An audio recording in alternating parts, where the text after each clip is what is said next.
Hello friends, welcome to my channel study for you. So guys, जैसा कि आज जो आपका एसएससी जीडी का 29 नवंबर का प्रथम पाली का एग्ज़ाम हो गया दोस्तों, जिसका जो है मैं आपको बिल्कुल 100% एक्यूरेट आंसर के साथ जो है इस वीडियो में बताऊंगा। तो देख लेते हैं कि किस प्रकार के जो है आज आपके 29 नवंबर के प्रथम पाली के एग्जाम में जो है प्रश्न पूछे गए हैं। उससे पहले एक बात और दोस्तों, कि जिन्होंने भी अगर चैनल को सब्सक्राइब नहीं किया है तो एसएससी जीडी का रियल एनालिसिस पाने के लिए जो है चैनल को सब्सक्राइब ज़रूर कर दीजिएगा। और बगल में ही आपको एक बेल आइकन यानी घंटे का निशान भी दिख रहा होगा, तो आप उसे भी जो ज़रूर प्रेस कर दीजिएगा। तो चलिए वीडियो को स्टार्ट करते हैं। तो आज का जो आपका पहला क्वेश्चन आया था कि 2020 का साहित्य का नोबेल पुरस्कार ये जो है किसे मिला है। तो देखिए 2020 का जो साहित्य का नोबेल पुरस्कार है ना, ये अमेरिकी कवित्री लुइस ग्लक को दिया गया है। तो लुइस ग्लक आपका यहाँ पे करेक्ट हो जाएगा। नेक्स्ट आपका यहाँ पर आया था कि सिख धर्म के छठवें गुरु कौन थे। तो देखिए सिख धर्म के जो छठवें गुरु थे ना, ये गुरु हरगोविंद सिंह थे। तो गुरु हरगोविंद सिंह आपका करेक्ट हो जाएगा। बात कर ले गुरु हरगोविंद सिंह का कार्यकाल कब से कब तक रहा था, तो 1606 से लेकर जो है 1645 तक रहा था। और ये जो है पांचवें गुरु अर्जुन देव के पुत्र थे। तो ये फैक्ट भी आपको ध्यान में रखना है। बात कर ले गुरु हरगोविंद सिंह के माता का नाम क्या था। तो देखिए इनकी माता का जो नाम था वो गंगा था। तो ये फैक्ट भी आपको ध्यान में रखना है। देखिए सिख धर्म के जो है 10 गुरुओं के नाम आप ध्यान में रखिएगा। पहले जो गुरु थे ना, ये गुरु नानक देव जी थे। उसके बाद सेकंड की बात कर ले, सेकंड अगर पूछा जाए तो ये गुरु अंगद देव जी थे। थर्ड अगर पूछा जाए तो गुरु अमरदास थे। गुरु रामदास ये जो है चौथवें गुरु थे। गुरु अर्जुन देव ये जो है पांचवें गुरु थे। और आज जो आपका छठा पूछा गया था तो गुरु हरगोविंद सिंह आपका करेक्ट हो जाएगा। अगर सातवां पूछ ले तो गुरु हर राय थे। वहीं अगर आठवां अगर आपसे पूछ ले तो गुरु हर किशन थे। नौवां अगर पूछ ले तो गुरु तेग बहादुर थे। और 10वें की बात कर ले तो 10वें जो थे ये गुरु गोविंद सिंह थे। तो ये सारे फैक्ट आपको ध्यान में रखना है। नेक्स्ट आपका यहाँ पर आया था कि इनमें से कौन जो है बैडमिंटन का खिलाड़ी नहीं है। जहाँ पे ऑप्शन में आपका साइना नेहवाल, सेकंड ऑप्शन में पीवी सिंधु, थर्ड ऑप्शन में श्रीकांत किदाम्बी और चौथे ऑप्शन में जो है सानिया मिर्जा दिया हुआ था। तो देखिए मैं आपको बता दूं कि साइना नेहवाल, पीवी सिंधु, श्रीकांत किदाम्बी ये सब जो आपके बैडमिंटन के खिलाड़ी हैं। लेकिन ये जो सानिया मिर्जा है ना, ये आपके टेनिस की खिलाड़ी है। तो सानिया मिर्जा आपका यहाँ पे करेक्ट आंसर हो जाएगा। नेक्स्ट आपका यहाँ पर आया था कि धौलागिरी पर्वत शिखर जो है ये किस देश में स्थित है। तो देखिए ये जो धौलागिरी पर्वत शिखर है ना, ये उत्तर मध्य नेपाल में हिमालय की पर्वत श्रृंखला का भाग है। तो नेपाल आपका यहाँ पे करेक्ट आंसर हो जाएगा। नेक्स्ट क्वेश्चन आपका यहाँ पर आया था कि 60 ओवर, 50 ओवर और 20 ओवर का क्रिकेट विश्व कप जो है जीतने वाला देश कौन सा है। 2020 तक का पूछा गया था। तो देखिए 60 ओवर, 50 ओवर और 20 ओवर का क्रिकेट विश्व कप जीतने वाला जो एकमात्र देश है ना, ये भारत है। तो भारत आपका यहाँ पे करेक्ट आंसर हो जाएगा। मैं आपको बता दूं कि 60 ओवर जो 1983 वर्ल्ड कप हुआ था ना, वो 60 ओवर का हुआ था, जिसमें जो है भारत ने जीता था। और किसको हराकर, तो वेस्ट इंडीज को हराकर जो है भारत जीता था। वहीं अगर बात कर ले 2007 का जो वर्ल्ड कप हुआ था, जो कि T20 वर्ल्ड कप था, यानी 20 ओवर का क्रिकेट खेला गया था, उसमें भी जो विजेता रहा था वो भारत देश रहा था। और वो जो है किसको हराकर जो है जीता था 2007 का वर्ल्ड कप, तो ये आपका पाकिस्तान देश को हराकर जीता था। वहीं अगर बात कर ले 50 ओवर का जो वर्ल्ड कप हुआ था 2011 में, इसके जो विजेता टीम रहा था वो भी भारत रहा था। तो इसके अकॉर्डिंग जो है भारत आपका यहाँ पे करेक्ट आंसर हो जाएगा। देखिए बहुत सारे बच्चों ने जो ऑस्ट्रेलिया मार कर आया होगा, तो मैं आपको बता दूं कि ऑस्ट्रेलिया जो आपका गलत हो जाएगा, क्योंकि ऑस्ट्रेलिया जो है 60 ओवर का अभी तक कोई भी वर्ल्ड कप नहीं जीता था। इसके अकॉर्डिंग जो है भारत आपका करेक्ट आंसर हो जाएगा।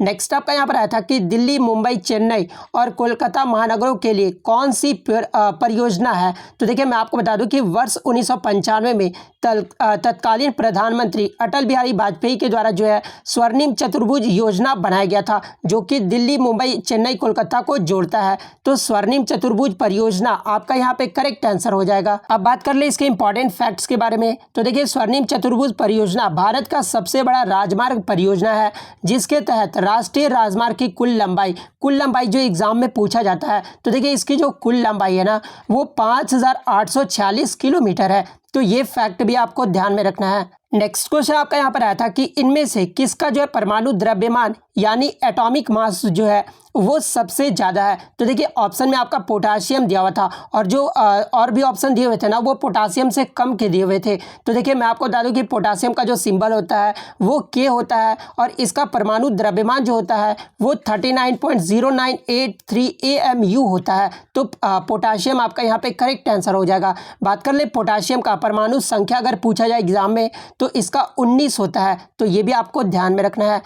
नेक्स्ट आपका यहाँ पर आता है कि ओलंपिक में 5 रिंग में जो है कौन से रंग होते हैं। तो देखिए ये जो आपका ओलंपिक का जो झंडा होता है ना इसमें ये 5 रिंग आपको दिख रहा होगा। तो मैं आपको बता दूं कि 5 छल्लों के जो है 5 प्रमुख महाद्वीपों को जो है दर्शाते हैं। 5 प्रमुख महाद्वीप कौन कौन से, तो एशिया, अमेरिका, ऑस्ट्रेलिया या फिर ओशिनिया, यूरोप और अफ्रीका, ये 5 महाद्वीप को जो है ये 5 छल्ले जो है वो दर्शाते हैं। और इन छल्लों को जो है पियर डे कुबर्टिन ने जो है डिज़ाइन किया था। अगर एग्जाम में पूछा जाए कि इन छल्लों को किसने डिज़ाइन किया था तो ये पियर डे कुबर्टिन के द्वारा डिज़ाइन किया गया था, जिन्हें आधुनिक ओलंपिक गेम्स का जो है सह संस्थापक भी माना जाता है। तो ये फैक्ट भी आपको ध्यान में रखना है। अब रंग की बात कर ले तो देखिए यूरोप के लिए जो है नीला आपका दर्शाता है, ठीक है। और वहीं अगर पीला की बात कर ले तो पीला जो है ये एशिया के लिए दर्शाता है, अफ्रीका के लिए जो आपका काला दर्शाता है, ऑस्ट्रेलिया के लिए हरा दर्शाता है और अमेरिका के लिए जो है ये लाल दर्शाता है। तो देखिए 4 तो ऑप्शन में आपका दिया हुआ था, लेकिन ये जो काला है ना ये काला ऑप्शन में नहीं दिया हुआ था। तो काला जो आपका यहाँ पे करेक्ट आंसर हो जाएगा। नेक्स्ट आपका यहाँ पर आया था कि भारत का राष्ट्रगान को सर्वप्रथम ये जो है कब अपनाया गया था। तो देखिए भारत का राष्ट्रगान को जो है सबसे पहले ये 24 जनवरी 1950 को अपनाया गया था। तो 24 जनवरी 1950 आपका करेक्ट आंसर हो जाएगा। आगे के शिफ्ट में अगर आपसे पूछ लिया जाए कि राष्ट्रगान सबसे पहले कहाँ और कब गाया गया था या फिर किसके द्वारा लिखा गया था, तो देखिए मैं आपको बता दूं कि राष्ट्रगान को जो है ये रविन्द्रनाथ टैगोर द्वारा लिखा गया था। और हमारे राष्ट्रगान को जो है पहले बंगाली में लिखा गया था, जिसे पहली बार साल 27 दिसंबर 1911 में जो है कांग्रेस के कलकत्ता अधिवेशन में गाया गया था। तो ये फैक्ट भी आपको ध्यान में रखना है।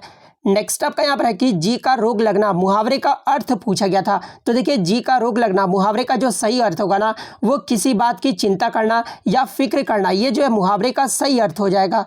नेक्स्ट आपका यहाँ पर आया था कि जिसकी गिनती ना की जा सके, अनेक शब्द के लिए एक शब्द बताना था। तो देखिए जिसकी गिनती ना की जा सके ना उसे जो है अगणित या फिर अगणीय कहा जाता है। तो इन दोनों में से जो भी दिया होगा वो आपका करेक्ट हो जाएगा।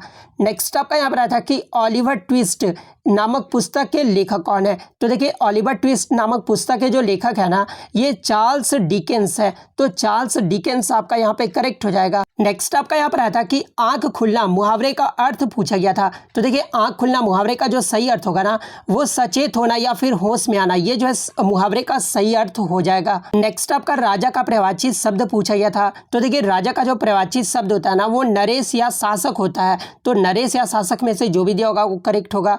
नेक्स्ट आपका यहाँ पर आया था कि आंसू का जो है प्रवाचित शब्द पूछा गया था। तो देखिए आंसू का जो प्रवाचित शब्द होता है ना वो नेत्र जल होता है, नैन जल होता है और अश्रु होता है। तो आपके ऑप्शन में जो अश्रु दिया हुआ था तो अश्रु आपका यहाँ पे करेक्ट हो जाएगा।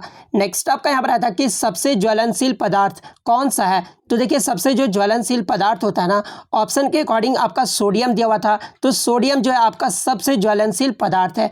तो सोडियम आपका यहाँ पे करेक्ट आंसर हो जाएगा। और ये सबसे ज्वलनशील पदार्थ क्यों होता है, क्योंकि ये फ्री ऑक्सीजन होता है, इसलिए जो है ये सबसे ज्वलनशील पदार्थ होता है। आप देखते होंगे कि सोडियम को जो है किरोसिन तेल में जो है डुबो कर रखा जाता है। नेक्स्ट आपका यहाँ पर आया था कि कल्पित का जो विलोम शब्द पूछा गया था। तो देखिए कल्पित का जो विलोम शब्द होता है ना वो यथार्थ या फिर वास्तविक होता है। तो यथार्थ आपका ऑप्शन में दिया हुआ था। तो यथार्थ आपका करेक्ट आंसर हो जाएगा।